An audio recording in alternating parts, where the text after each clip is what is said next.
of little small tiny islands, tiny islands, and they're usually in a circular shape.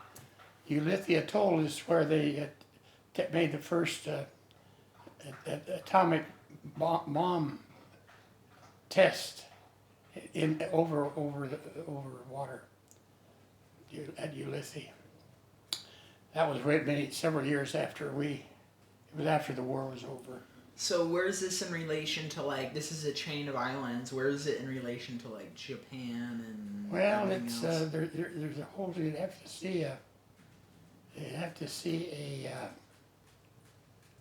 let me see here. I think I might be able to show you.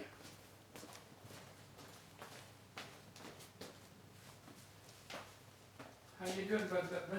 How you doing? Mr. Magoo.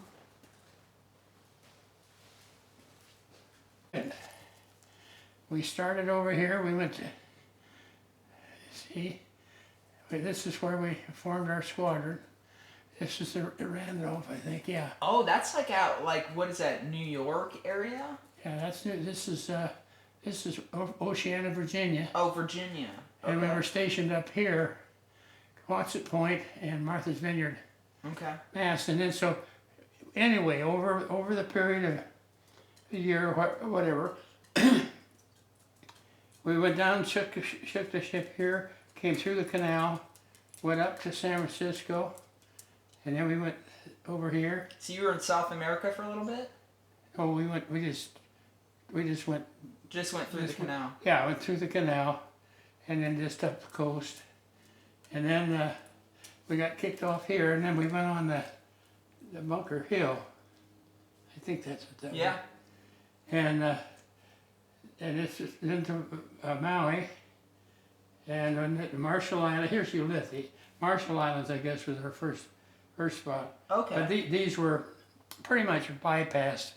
They had some Japanese on them, but we used them mainly for just for bombing practice and stuff. But then anyway, we went up this way and kind of forced it, and then we cruised around up in here for this is all the home islands of Japan, and then we felt this back in. We went to a rest camp. Had 2-week R&R in the Philippines, but that gives you an idea. Wow, and then they went back there, and then Mhm. they went back, Right. and then they won. Then we come home. See here, and then we went up and hit Seattle, and we landed in Seattle, and then our squadron got decommissioned. So do you remember landing in Seattle? Oh yes, pushing us, and so you're moving really, really slow. And they had it would be like a party boat. It was a stern wheeler, and it was playing all of the greatest songs of the time, and a hoop-de-doop and going on. We were all lined up on our flight deck, all of the ship's company lined up, the whole thing, and we're just barely moving through the Puget Sound, and this USO party boat was welcoming us home by circling that ship, and they just kept circling the ship. And playing music for us. We just sat up there, parade rest, and that is awesome. It was all of the ships in the working ships in the harbor. They were squirting their damn fire hoses, with big arches, and it was quite a sight to see. And it felt good to be home too, right? It felt good to be home in general, right? Oh yeah. Especially after a victory. Yeah, it was people. The whole country was just bananas. For literally for weeks or at least a couple of weeks. Every place you went. So I got a.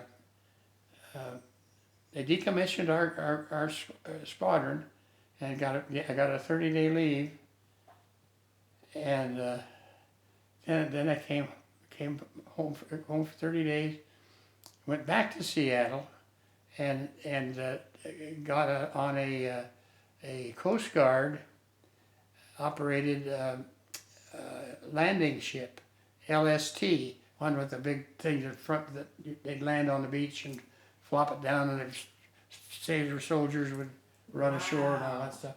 Well, I got on one of those to go down to San Diego, and then from there to Mojave, which is where I met Grandma Great. In Mojave. Mm-hmm. And that's where from there, we were there,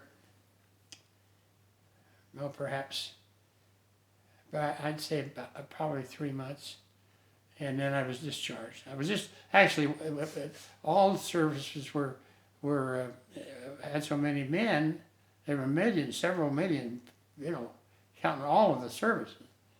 And it took a long time to muster them out.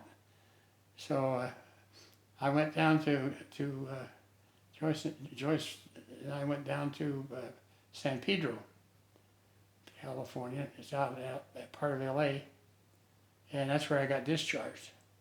And then we jumped on a train, and I think it was a 3-day, about a 3-day trip to Eugene, and they were like a didn't have a dime in my jeans.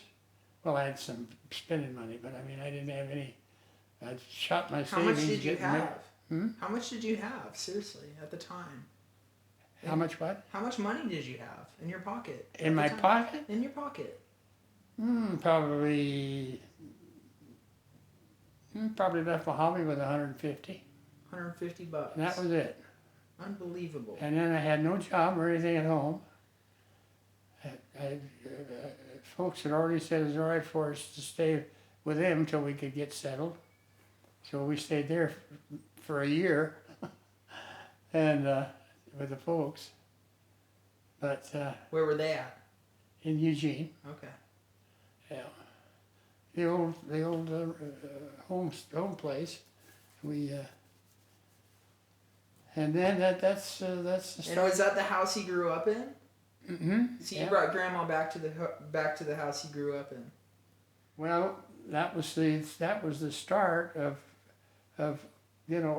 our family. Everything.